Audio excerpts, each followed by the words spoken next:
우리가 하나님의 말씀을 듣고 또 그 말씀을 묵상해 보고 그 말씀을 알아가기는 하겠습니다만, 과연 우리가 하나님의 말씀을 정확하게 이해하고 있는가, 아마 그런 생각이 드실 때가 종종 있을 것입니다. 누구라도 온전히 하나님의 말씀 또 하나님의 뜻을 이해했다 말하기는 쉽지 않겠죠.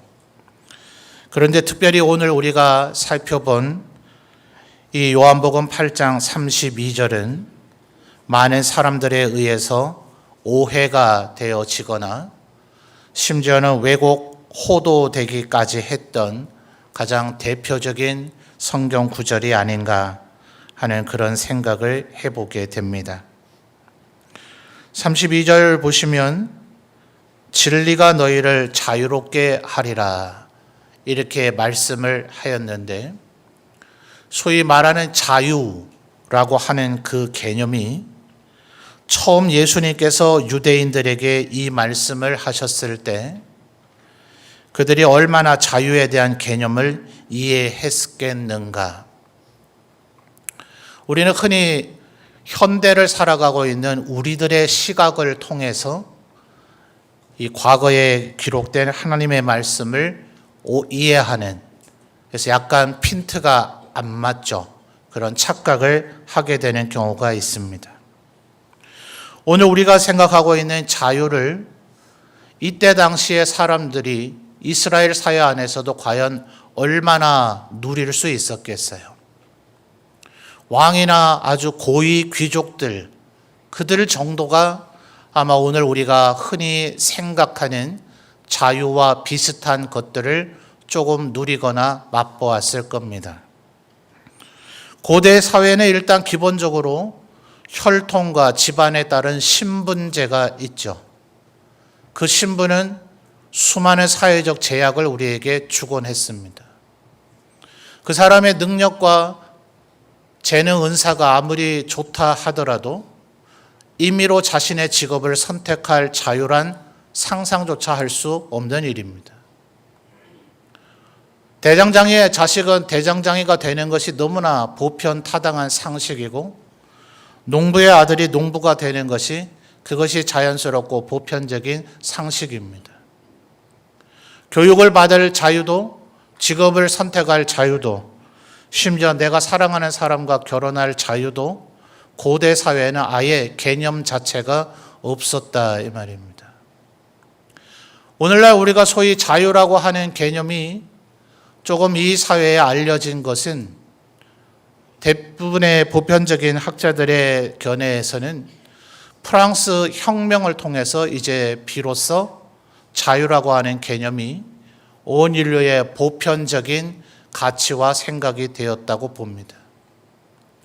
같은 시기 무렵에 미국이 독립을 하게 되죠. 그래서 프랑스도 많이 혼란스럽고 어려운 와중에 미국의 독립 선물로 뉴욕 앞입니까? 자유의 여신상이라고 하는 것이 프랑스가 독립하는 미국에게 준 선물이라 하지 않아요? 그때 당시에 미국을 제외한 모든 나라들이 다 왕이 다스리던 시대죠. 그러니 미국에서 대통령을 뽑는다는 게 얼마나 이해가 안 됐겠습니까? 4년마다 한 번씩 백성들이 왕을 뽑는데 그 왕을 4년이 지나면 갈아치운데 도무지 상상도 할 수 없고 이해도 할 수 없는 일이 시작된 것은 불과 200~300년 전밖에 되지 않는다 하는 겁니다. 그러니 오늘 우리가 읽은 진리가 너희를 자유롭게 하리라 하는 이 말씀이 이 자유라고 하는 단어만 뚝 떼어내서 생각을 하므로 현대 기독교인들이 얼마나 잘못 이해하고 혹은 오도 내지는 왜곡하고 있는가, 그런 것을 한번 생각해 볼 필요가 있겠다 하는 것입니다. 그래서 예수님께서 진정 무슨 의미로 진리가 너희를 자유롭게 하리라 했는가, 오늘 그 부분을 한번 살펴보려고 합니다.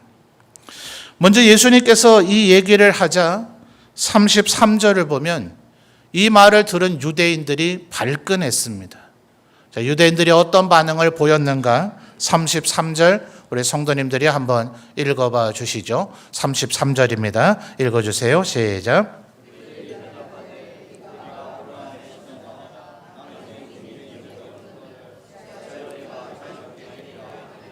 아멘. 33절 중반절을 보니까 유대인들이 뭐라 그럽니까? 자유롭게 된다라는 말은 지금 자유롭지가 않다라는 것이고, 자유롭지 않은 것은 당연히 종일 터이니까 33절 중반절에 우리가 남의 종이 된 적이 없다 이렇게 발끈했습니다. 아브라함의 자손이라는 자부심 때문에 그렇죠. 과연 사실인가? 한번 확인해 볼까요? 출애굽기 20장 2절 말씀을 살펴보겠습니다. 출애굽기 20장 2절인데요. 출애굽기 20장은 그 유명한 시내산에서 하나님께서 주신 10계명이 수록되어 있는 장입니다. 3절부터 이제 본격적인 1계명을 이야기하시는데, 그 이전 2절에서 먼저 하나님께서는 하나님과 이 10계명을 받을 이스라엘 백성들과의 관계가 어떤 관계인가를 선언하십니다. 자, 출애굽기 20장 2절 우리 성도님들 읽어 주십시오. 시작.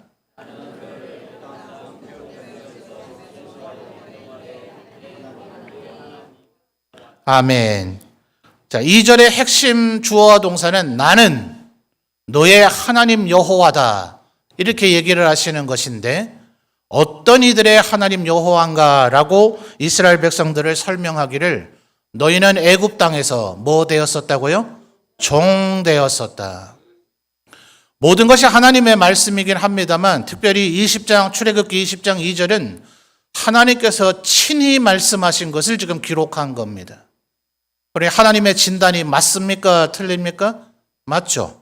역사적인 사실로도 그러합니다. 그들은 요셉 때에 애굽으로 이주하여서 그 이후 애굽의 왕실이 바뀌어지게 되므로 요셉을 모르고 요셉의 은혜를 알지 못하는 이가 정권을 잡게 되므로 유대인들을 전부 다 노예로 삼았었습니다. 그러니까 이스라엘 백성들은 400년 동안이나 종살이, 노예의 삶을 살았던 전력이 있습니다.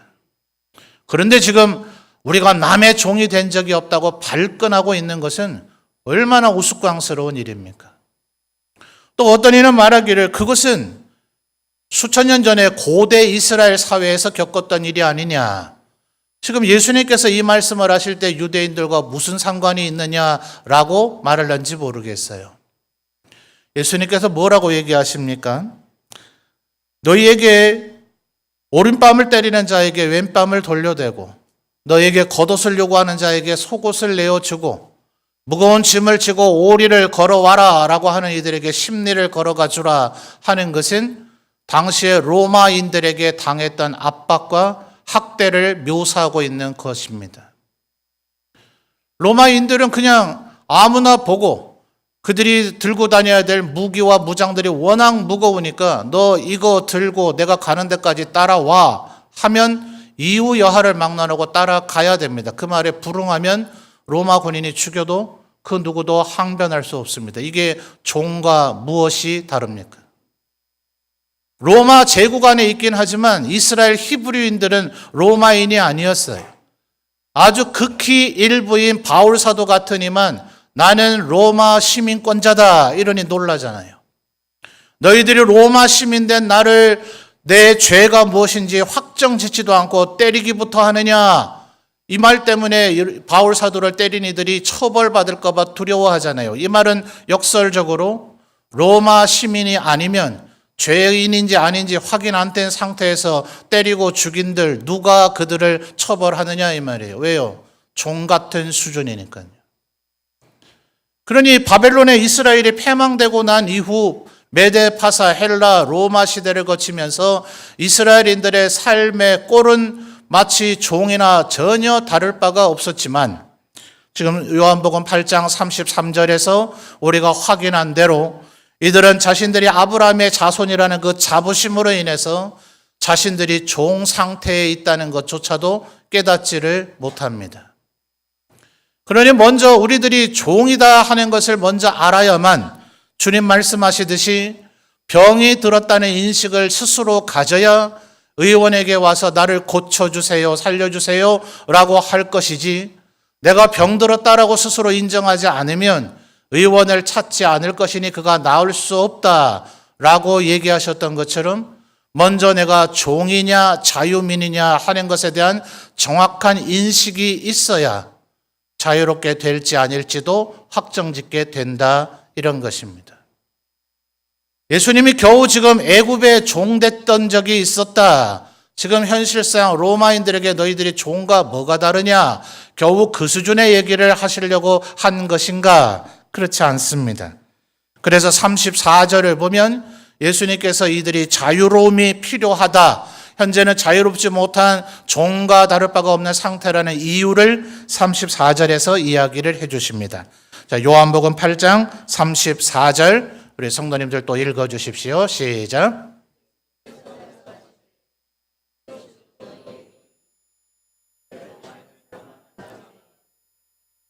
아멘. 자, 예수님께서 지금 뭐라고 얘기합니까? 죄를 범하는 자마다 죄의 종이다. 그러니 지금 너희들이 만약 죄를 짓지 않았다면 자유로움이 필요한 자가 아니겠지만, 죄를 지어서 죄의 종이 되었다면 너희들에겐 자유가 필요한 종과 같은 것이다 하는 것이에요. 죄를 지었으면 죄의 종이라. 성경에서 죄의 삭시 뭐라 그랬습니까? 죄의 삭은 사망이다. 그러니 만약 우리가 죽는 존재, 여전히 언젠간 죽는 존재라면 우리는 죄의 종이라고 주님은 지금 이야기하고 계시는 겁니다. 부정적으로는 죄를 범하는 자는 죄의 종인 것인데 31절과 32절을 보면 긍정적인 차원에서 자유로움을 얻게 될 방법을 얘기해 주고 있습니다. 자, 32절은 제가 이미 봉독해 드렸습니다만 31절과 32절이 연결되어져서 읽어야 되니 31절, 32절을 우리 성도님들 다시 한번 읽어주시기 바랍니다. 시작.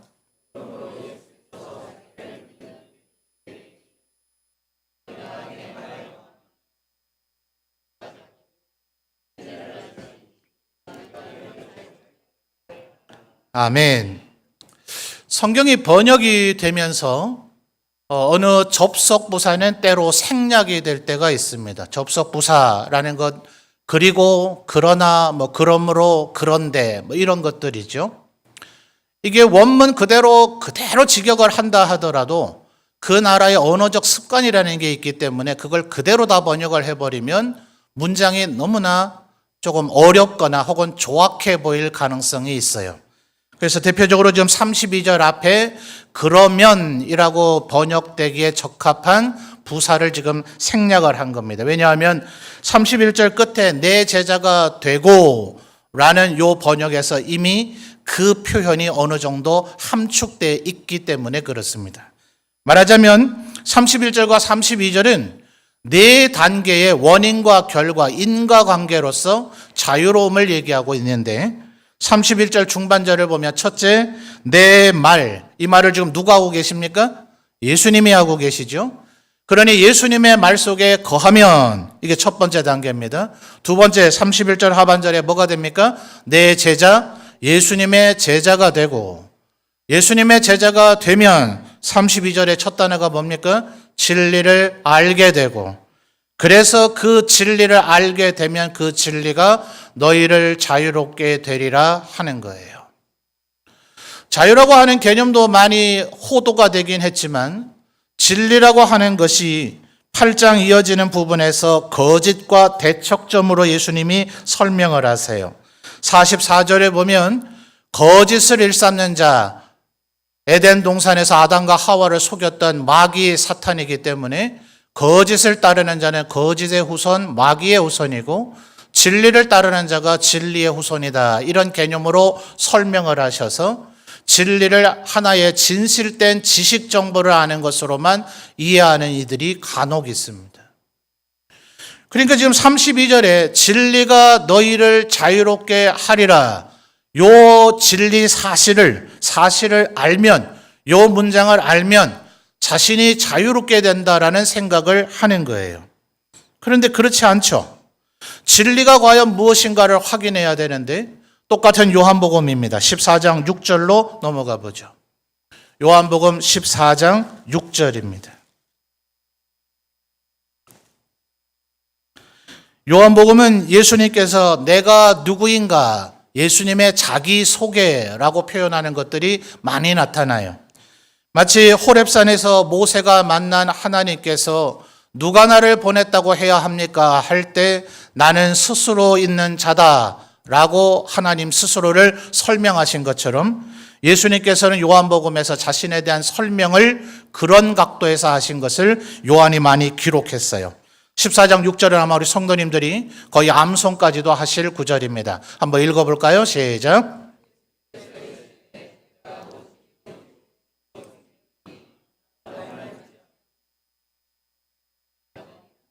아멘. 자, 예수님께서 세 가지를 얘기하시네요. 첫째는 뭐라고요? 길이요. 둘째는 뭐라고요? 진리요. 바로 지금 여기에 진리가 나오고 있지 않습니까? 자, 그러니 요한복음 8장으로 돌아와 보세요. 요한복음 8장 31절 32절의 네 단계는 결국 이렇게 다시 정리가 될 수 있는 겁니다.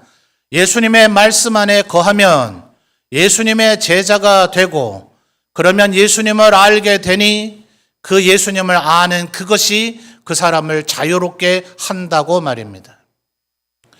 어떤 이는 혹시나 지금 말을 들으면서 목사님 너무나 끼어 맞추기 해석이 아닙니까? 라고 생각할런지 모르겠어요. 그럴까봐 36절에서 예수님은 이 오해를 불식시키고자 다시 풀어 설명하셨습니다. 자, 8장 36절 읽어볼까요? 시작.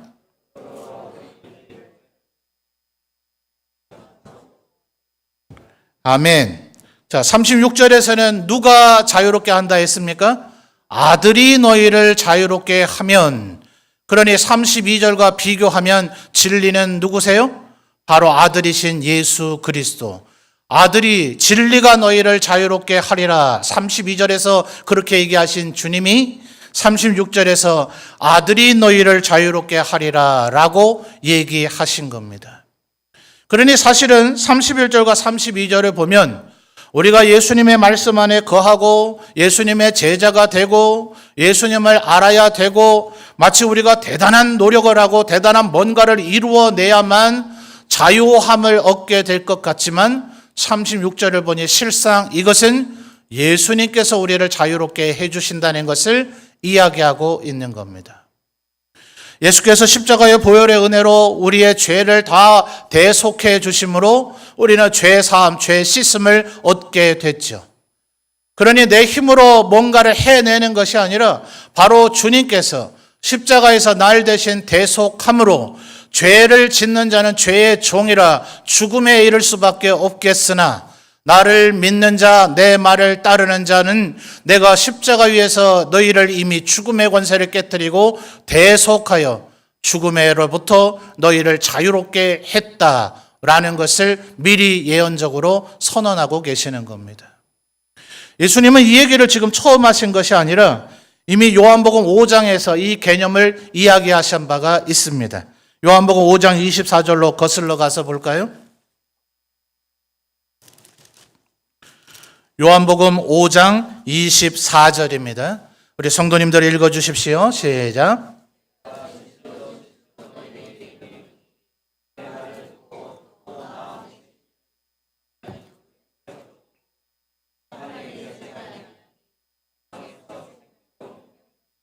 아멘. 8장 31, 32절에서 우리가 방금 전에 네 가지의 인과관계 단계를 살펴봤죠. 내 말에 거하면 너희가 내 제자가 되고 그러면 진리를 알지니 진리가 너희를 자유롭게 하리라 하는 그 패턴이 5장 24절에서도 그대로 나타나죠. 내 말을 듣고 나 보내신 이를 믿는 자는 영생을 얻었고 심판에 이르지 않는다. 그러니 이 자유로움은 우리가 내 마음대로 내 하고 싶은 일을 하는 그런 자유가 아닌 겁니다. 공부 마음껏 할 수 있고 전 세계 여행 마음껏 할 수 있고 내가 사랑하는 사람과 마음껏 결혼할 수 있고 하는 그런 알량한 자유가 아니라 죄와 죽음으로부터 우리를 자유케 하신 하나님의 일을 우리에게 선언하고 계신 것입니다. 그러니 5장 22절에서 뭐라고 얘기합니까? 나를 믿는 자, 내 말을 듣는 자, 그리고 나의 안에 거하는 자는 사망에서 생명으로 옮겼느니라.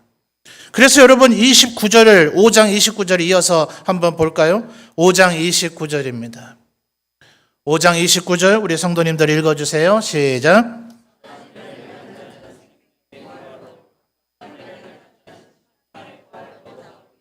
아멘. 여기서 말하는 선한 일이라 하는 것은 예수 그리스도 안에서 성령의 은혜로 말미암아 할 수밖에 없는 것, 그래야만 할 수 있는 것, 그리고 그럴 때 할 수 있는 것이 이 복음서와 신약 성경에서 말하는 선한 일입니다.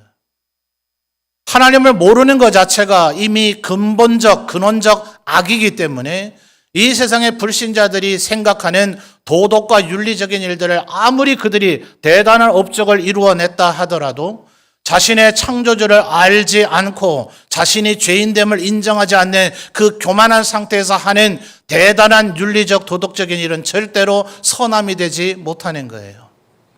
오직 나의 죄인됨을 깨달아 하나님의 긍휼과 자비와 은혜를 구하면서 나는 부족합니다. 겸손합니다. 나는 할 수 있는 것이 아무것도 없습니다. 성령님 나를 도와주옵소서 할 때 성령의 은혜로 말미암아 우리에게서 이루어지는 그 어떤 일, 그것을 지금 복음서에서는 선한 일이라고 이야기하고 있는 겁니다.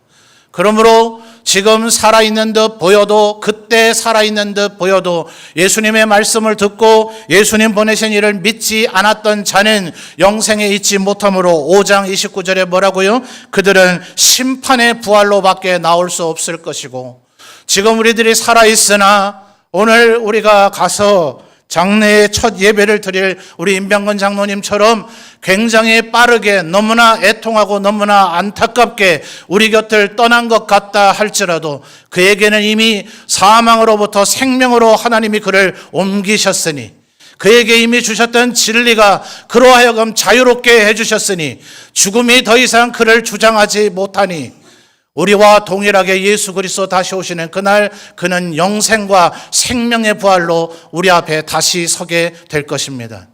예수님께서 잠시 죽음에 머무셨지만 3일이 되었을 때 멈췄던 그의 호흡이 다시 시작된 것처럼 예수님 다시 오시는 그날 죽음이 이미 깨어졌음을, 죽음이 이미 권세를 잃어버렸음을 그날 만천하에 확인하게 될 것이니 예수 그리스도를 믿어 의심치 않는 우리들과 임병건 장로님은 그날 주님 앞에서 감사와 기쁨의 승리의 노래를 부르게 될 것입니다.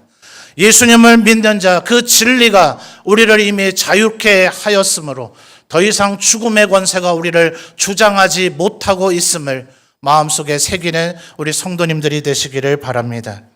그러니 주님께서 우리에게 자유를 주셨으니 우리는 어떻게 살아야 할 것인가?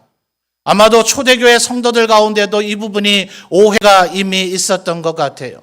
이 진리가 무엇인지, 이 자유가 무엇인지를 몰라서 그저 나의 유익을 꾀하는 것만 생각하는 이들이 있을 때 바울은 갈라디아서인들에게 보낸 편지 갈라디아서 5장에서 이 자유의 진정한 의미와 가치가 무엇인지, 그러므로 우리는 그 이후에 무엇을 해야 하는지를 알려주고 있습니다.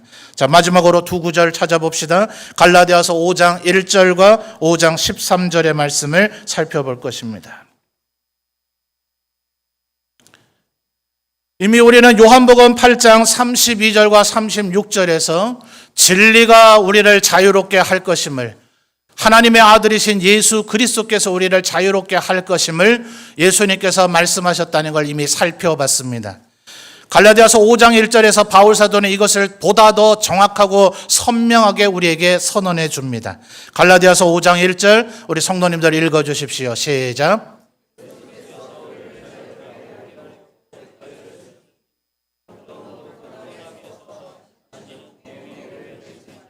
아멘.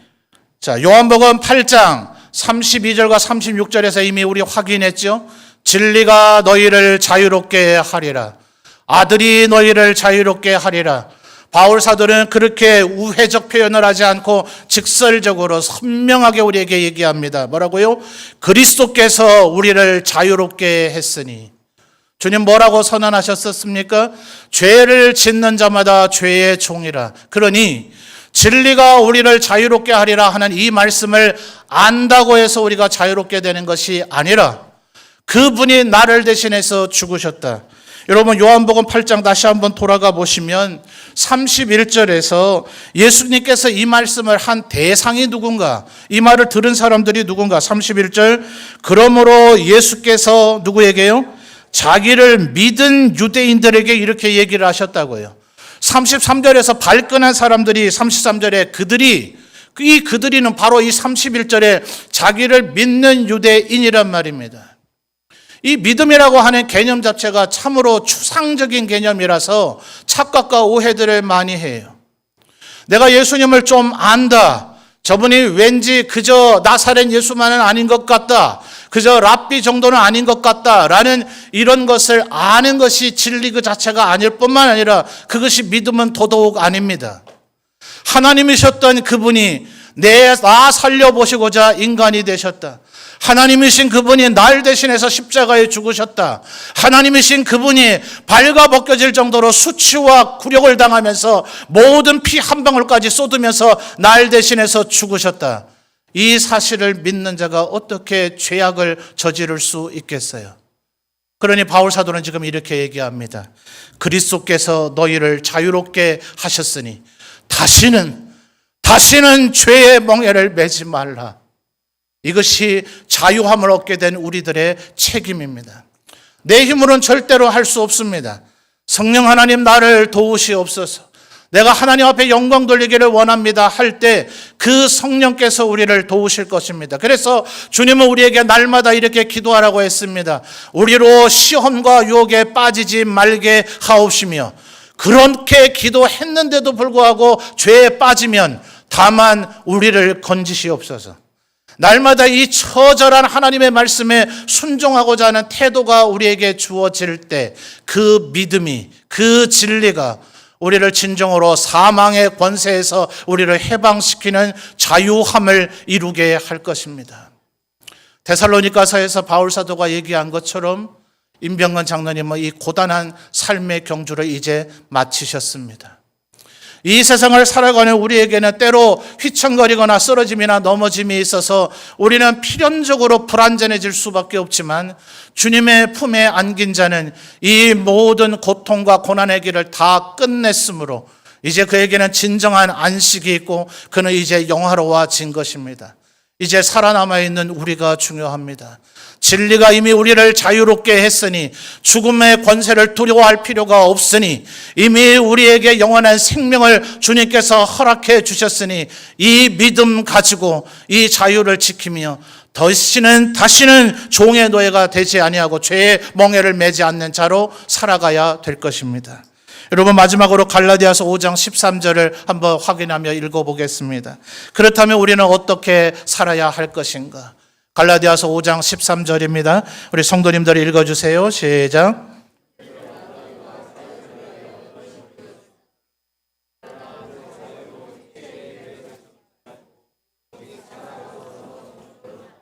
아멘. 13절 상반절에서 바울 사도는 이렇게 얘기합니다. 너희가 자유를 위하여 부르심을 받았다. 로마서 1장에서 바울 사도는 로마인들에게 이렇게 얘기했죠. 그리스도 예수의 사도로 부르심을 받은 나 바울은 그리스도의 성도로 부르심을 받은 너희 로마인들에게 편지하노니. 주님은 우리 모두를 각자 부르십니다. 우리를 하나님의 백성된 자로 신분의 전환을 위해서 사망에서 생명으로 옮기기 위해서 우리를 부르시고 우리에게 각양의 은사를 따라 직분을 주시기 위하여 사명의 부르심으로 우리를 부르십니다. 그래서 신학자들이 이것을 이중의 부르심이라고 얘기합니다. 우리는 이미 하나님의 백성, 성도로 부르심을 받았는 줄 믿습니다. 그리고 하나님께서 여러분의 은사를 따라 각양의 사명을 주시며 사명의 부르심으로 또한 우리를 부르셨는 줄 믿습니다. 그런데 바울 사도는 지금 갈라디아서 5장 13절에서 또 다른 각도에서 하나님께서 우리를 자유를 위하여 부르셨다. 이 부르심이 바로 개혁주의 구원의 9가지 서정 가운데 첫 번째입니다. 소명. 하나님이 우리를 부르셨다. 이미 우리를 자유를 위해서 부르셨으니 하반절에서 뭐라고 얘기합니까? 그 자유로 육체의 계를 삼지 말라. 이 자유가 겨우 우리가 부자가 되어지거나 혹은 내 하고 싶은 건 마음껏 하는 그런 자유를 누리라고 한 것이 아니라 13절 하반절의 마지막 뭐라고 얘기합니까? 오직 무엇으로요? 사랑으로 서로 종노릇하라. 여러분 다시 종이 된 겁니까? 종 노릇은 종이 아닙니다. 종의 일을 하면 그건 종의 일을 한 것이지 그게 무슨 종 노릇입니까? 선생이 아닌 자라 선생처럼 굴면 선생 노릇 하는 거죠. 왕이 아닌 자라 왕처럼 굴면 왕 노릇 하는 것입니다. 종이 아니지만 하나님께서 이미 우리를 자유롭게 해 주셨지만 우리가 마치 서로의 종인 것처럼 종 노릇을 하라고 지금 바울 사도는 명령하고 있어요. 왜요? 예수님께서 십자가를 지시기 전 제자들의 발을 씻어주시며 뭐라고 얘기했습니까? 내가 주와 선생이 되었으나 너희들의 종인 것처럼 지금 발을 씻어주는 것은 너희도 서로 이렇게 행하게 하려고 본을 보였다. 너희들이 이렇게 행하면 복이 있을 것이다 라고 이야기를 했습니다. 간혹 예수 믿은 지 얼마 되지 않은 사람이 그리 봐 나를 섬겨 나에게 종노릇 해봐 이렇게 얘기하는데 언제나 성경에서는 이런 중대한 얘기를 할 때마다 꼭 놓치지 않고 하는 얘기가 서로입니다. 13절 하반절 다시 한번 보십시오. 오직 사랑으로 서로 종노릇하라.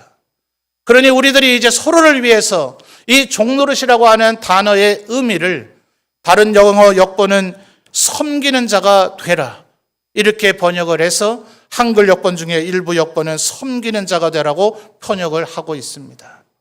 하나님께서 이미 우리를 사망의 권세에서 우리를 해방시켜 자유롭게 해주셨으니 이제는 오직 사랑으로 서로를 섬기는 자가 되는 것, 이것이 진리 안에서 자유롭게 된 우리들이 살아갈 삶의 방식이다 하는 것입니다.